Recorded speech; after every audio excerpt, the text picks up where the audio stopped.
Adams going long. Marines.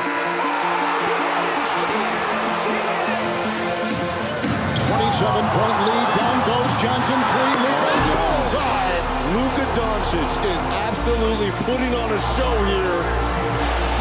Curry cooking a colossal three.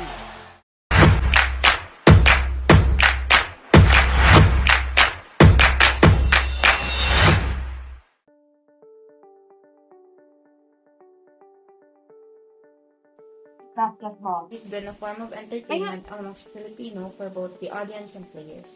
A classic most common sport that everyone has basic knowledge with is basketball. If you ask a child what basketball is, oftentimes their answer is just simply shooting a ball in a ring. But of course, like everything else, there is a deeper history and definition of what basketball is. Basketball is a game between two teams of 5 members each. The goal is to score by passing the ball through a netted hoop that is set above each end of the court. The inventor, James Naismith, was a 31-year-old graduate working as a physical education teacher at Springfield College, which at the time is called International YMCA Training School. And most sports played by athletes were outdoor games like football, soccer, and rugby. But these entertaining sports were only played during the warm season since it's played outside.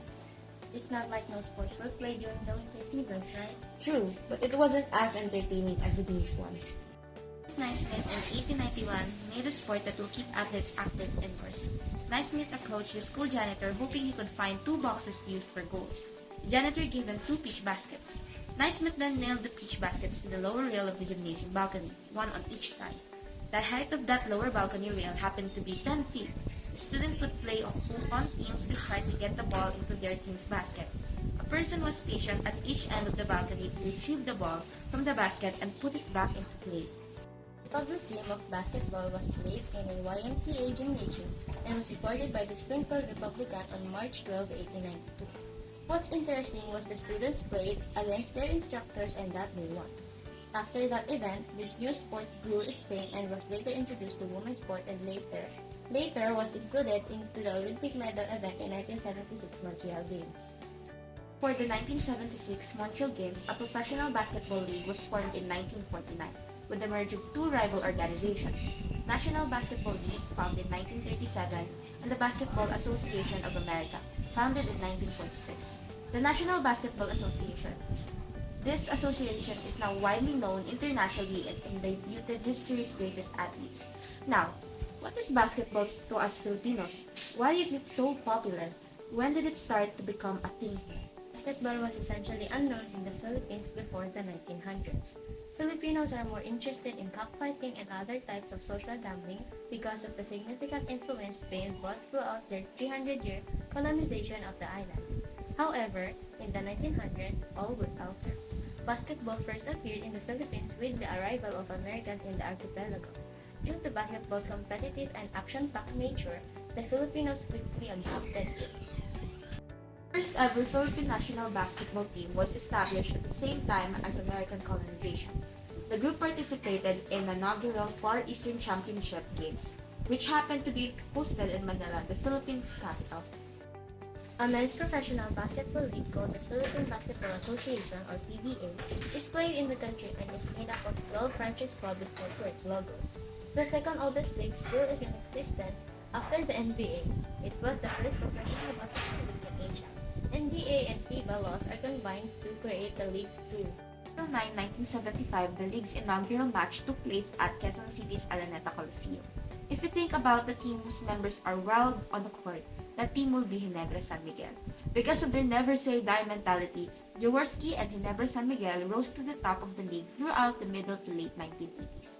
The Tanduay Ram Masters, Jaworski's then rival Fernandez, and the later the expanding Purewoods Corporation and Star Alvin Patrimonio, Jerry Codiera, Jojo Lastimosa, and Fernandez were fierce rivals of the team. PBA is currently on their 47th season and is continuing their legacy with more teams and players. Basketball is one of the most popular sports to play, but in order to do so properly, we must always follow the proper procedures and rules, which enables us to enjoy and play the game properly and to avoid further confusions within the game. Maximum of 5 players from each team may be on the court at once. Within the game, substitutions may be performed as frequently as desired. Violations in basketball include traveling wherein a certain player taking more than 3 steps without bouncing the ball, and also goaltending wherein a defensive player interferes with the ball traveling downwards towards the basket.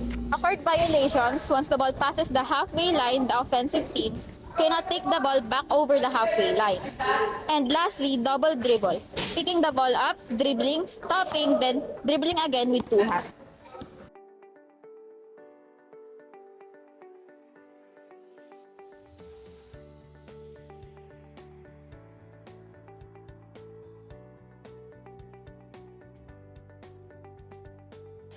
Committed throughout the game will be accumulated, and then when reached, a certain number will be eventually awarded as a free throw.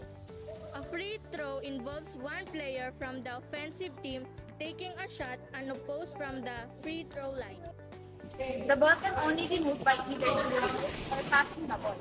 If the player puts two hands on the ball, they need the ball to be passed.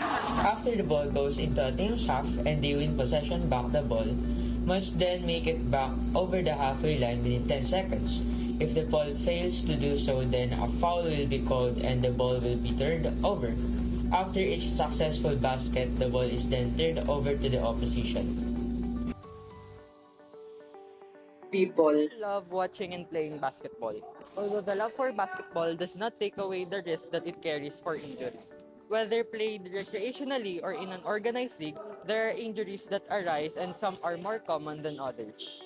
So what are the common and severe injuries in basketball, Doc? The common injuries in basketball are ankle sprains, jammed fingers, knee injuries, facial cuts, and many more.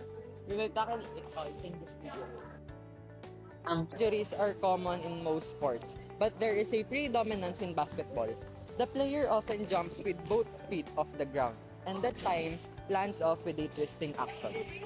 Classified as mild, moderate, or severe sprain depending on the severity of the sprain.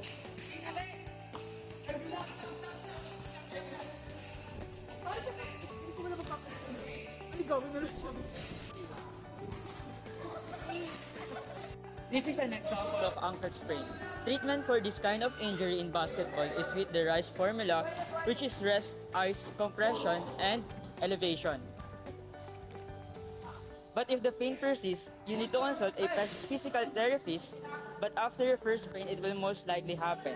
To avoid this, consult your PT after your first sprain. If the injured was a child, the child needs to be evaluated because the growth rate of the child may be injured because of the injury. And if ever happens, it will result to crook or short limbs. Fingers typically happen when a player can't catch the ball properly. This type of injury is jammed fingers, or Filipinos called it natinidor. The treatment for this injury is body taping the injured finger or to a healthy finger. But if the pain still persists, you need medical appointment and x-ray will also be needed. Knee injuries in basketball are typically meniscus, ACL, or patella tendonitis. Doc, what is ACL tear? I hear it most of the time in basketball. This injury is a knee injury. This injury may be minor or severe, and most injury is needed surgery. An ACL tear is probably one of the most talked about. The ACL is one of the bands of ligaments that connect the thigh bone and the shin bone at the knee. A deep thigh bruise or contusion is a very common basketball injury that typically takes place when an elbow or knee inadvertently strikes a player's thigh muscle. These types of bruises have a usual recovery time of about 4 to 8 weeks, depending on the severity. The treatment for this kind of injury is with the RICE formula, maybe enough. But some injuries like quadriceps conclusion needs to be evaluated by some sports medicine professionals. What is an facial? Facial cut is an injury that usually occurs with another player. The treatment may depend on the depth of the cut and may be handled with stitches. Ice can also be used to control of the swelling of the cut. So what is stress fractures, Doc? Stress fractures. Stress fracture is a crack or a severe bruising within the bone. Most bones can suffer from stress fracture, but the ankles and feet are particularly prone to stress fractures. And stress fractures to the feet can derail your everyday activities. Treatment for this requires a period of immobilization, prohibition of using weights on the injured leg or recover of the athlete must be monitored until fully recovered. What is an Osgood-Schlatter disease? Osgood-Schlatter disease is a condition that causes pain and swelling below the knee joint, where the patellar tendon attaches to the top of the shin bone, a spot called tibial tuberosity. There may also be inflammation of the patellar tendon which stretches over the calf. Treatment for this injury is the reduction of the activity, icing the painful part of the knee, and using knee pads after the injury. Surgery is rarely used in this type of injury. So what is Sever's disease, Doc? Sever's disease is an inflammatory condition that affects the heel bone. It happens frequently in young athletes between 10 to 13, causing pain in one or both heels when walking. Tenderness and swelling is present. A treatment for this injury is reducing the pain and swelling, limiting exercises, and rest from activity for several months.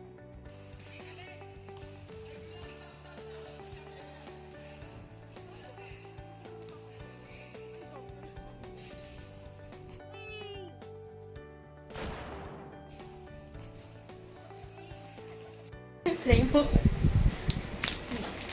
Ano pa yun? Hindi mo natatapusin yung kanta. Choco-choco. Hindi naman ako makarelate.